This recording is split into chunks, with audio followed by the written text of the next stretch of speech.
goddesses. I'm so glad you're here. It's Yogini Kala. And so I'm filming this. It's supposed to be my seamless background in a friend's space. And I really wanted to get this done for you, and they offered me space and they have good lighting and so forth. So I hope you enjoy this practice. And this practice is meant, it is completely adaptable. This is meant to be doable by everyone. So I really hope you enjoy. You know, if you may have a tummy like I do, I've been real sedentary for the last 2 years working a lot on the computer. So this practice is for a lot of you told me that you've stopped doing yoga or you're just starting.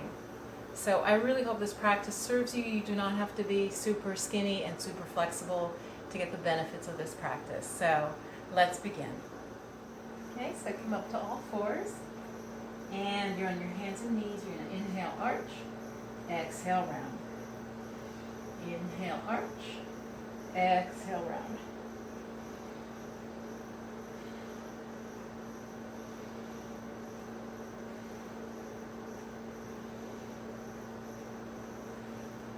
The hands are shoulder distance apart. The fingers are spread nice and wide. And then come to a flat back, slightly engage the abdomen, bring the hands a little bit in front of the shoulders, and inhale, and exhale. Lift the hips up into the air. Relax the head, and just breathe. Trying to take the hips higher. Exhale down. And drop down to child's pose. You can widen the knees and drop your head down.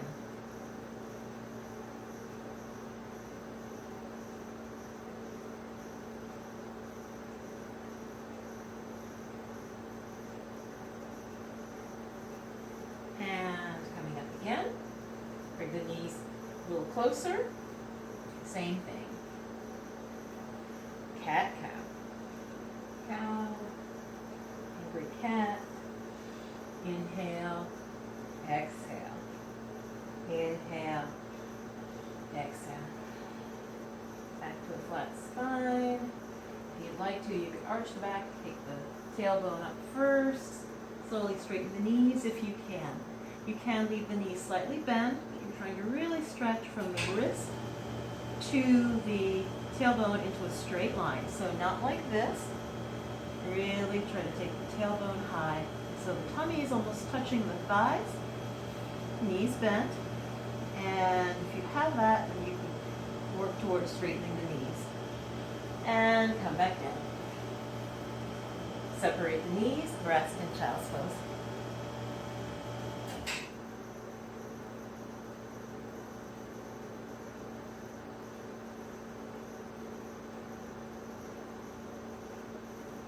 And come on up slowly. If kneeling is hard for you, you can immediately just sit on the buttocks, otherwise stay kneeling for a breath or two. Inhale and exhale. Pull the shoulders up to the ears and just make circles going up and back, down, forward, and up. And really exaggerate. Nice, slow, full movements. Up, back, down. Up, back, down. You could do forward, but generally we really don't want to round the back. So you can do a little bit forward, but it's more the up and the back and down. Breath in and out.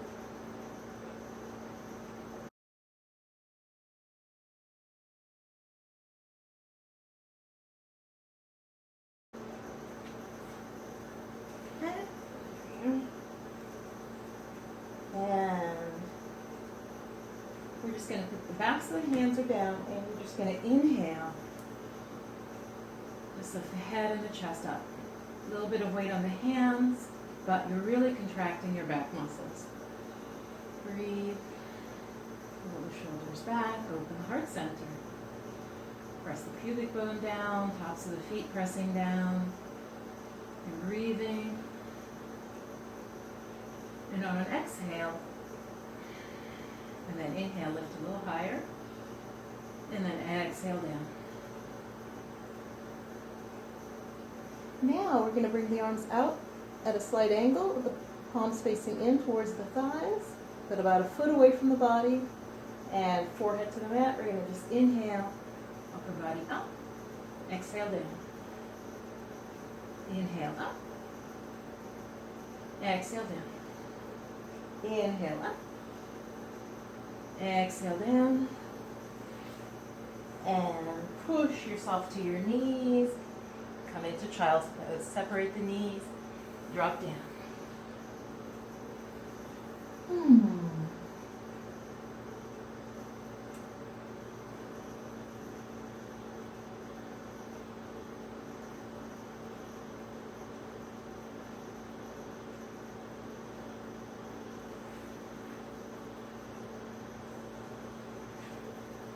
Bring the knees together. And just come back up to kneeling if this is okay for you.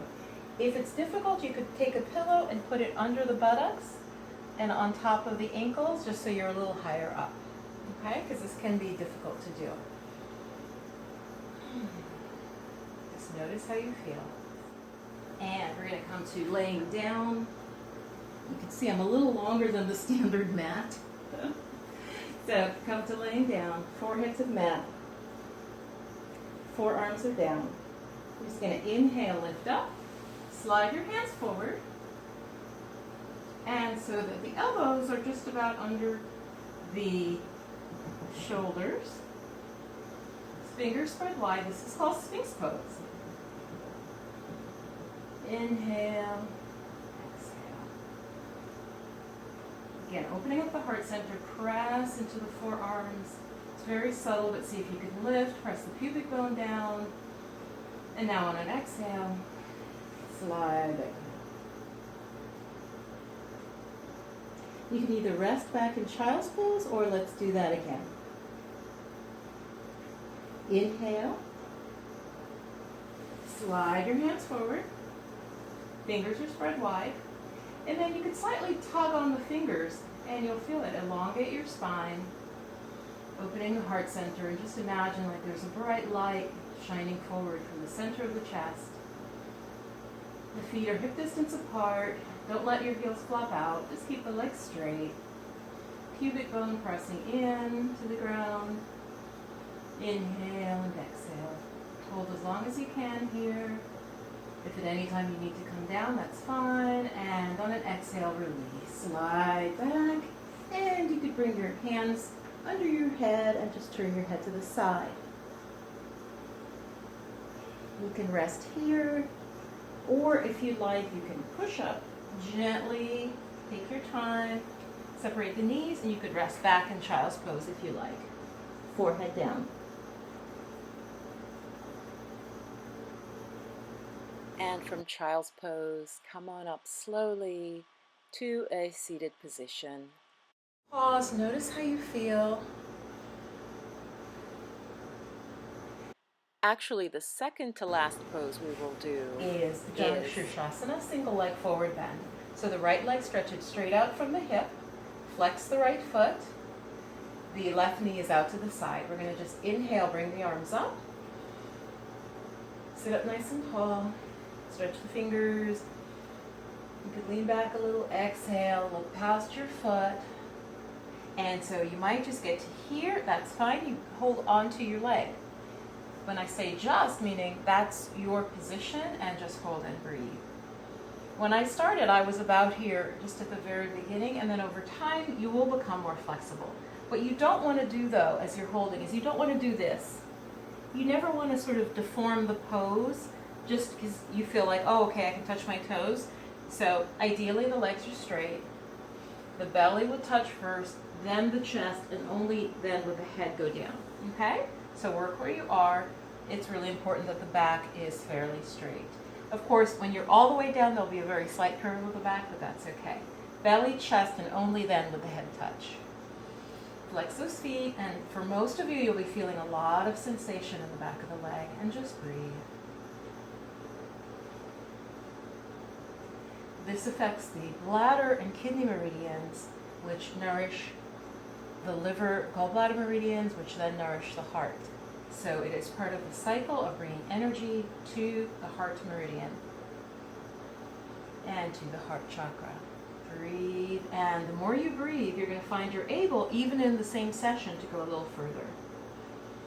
So if you breathe deeply, if you really relax, the muscles will relax. You'll send a signal to them. So even if you're naturally stiff, if you breathe deeply, you will see a shift. Okay, so hold wherever you are. If you have a bad back, you can just walk yourself back up. If your back is a little stronger, I'll show you on the other side what we can do. Bring the right foot up.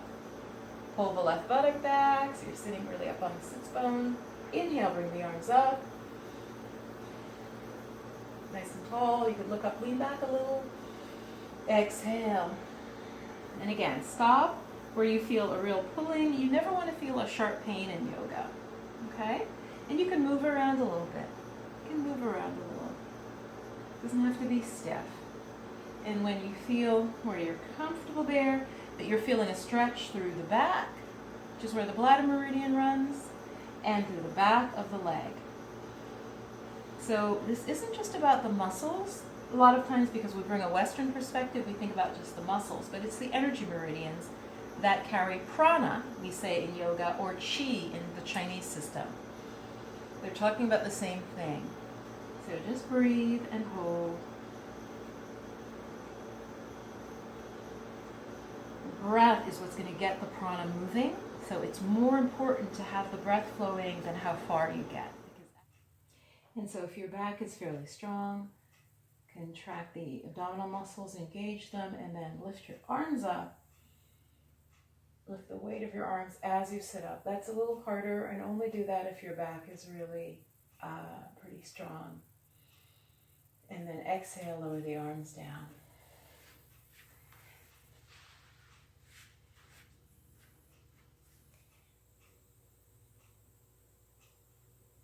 Another pose that is wonderful because it affects the meridian. There's a meridian that runs from the middle finger up the center of the arm.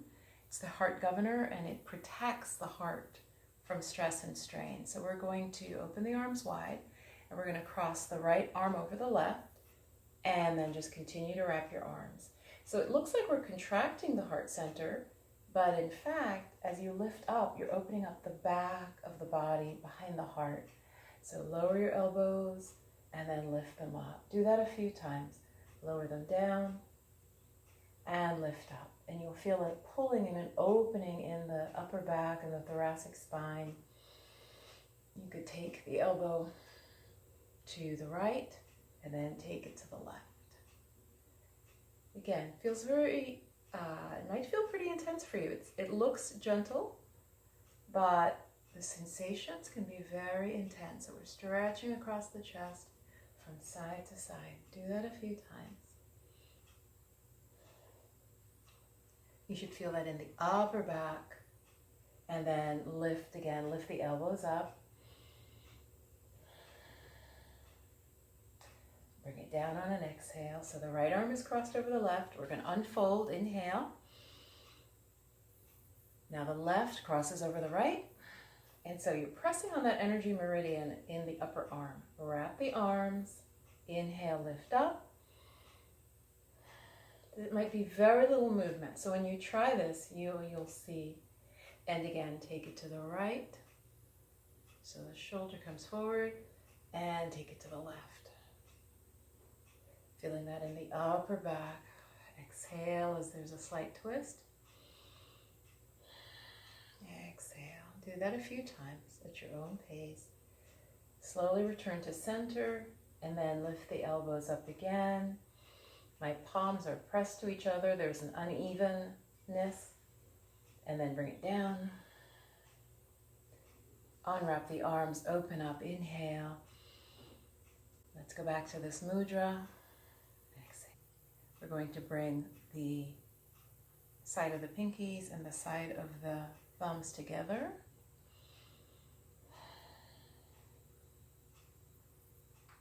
Lotus mudra.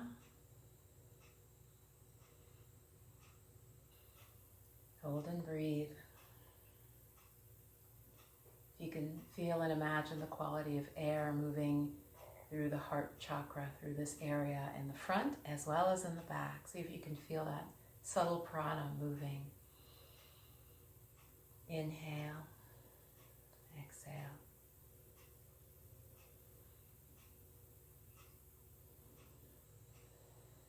And because I'm very sensitive to energy flow, as I do this, I literally feel tingling in the side of my head. I know that may sound a little weird, but I can actually feel energy start to flow along the energy meridians on the side of the head.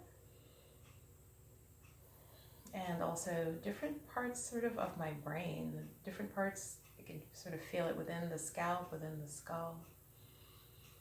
Notice what you feel. It's very subtle, you may not feel anything.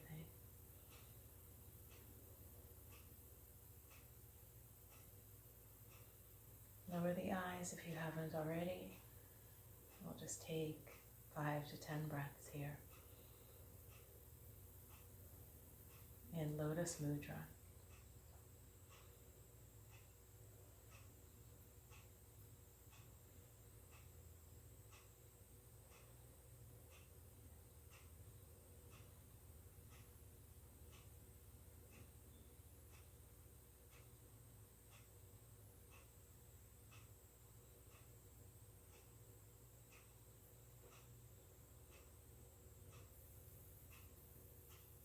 And now let's come to laying down for Shavasana.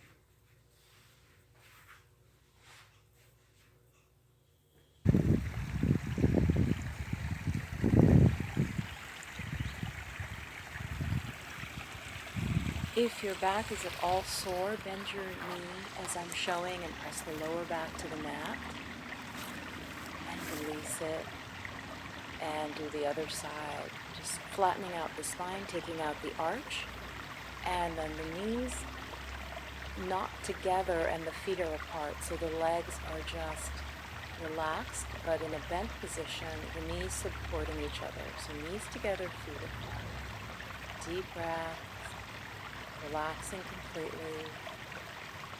Palms are facing up, the arms away from the side of the body. Just continue to relax and listen to the sound of the water, and the birds, and the wind. Let yourself be heavy and relaxed.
And preparing to come up, take a nice deep breath in and out.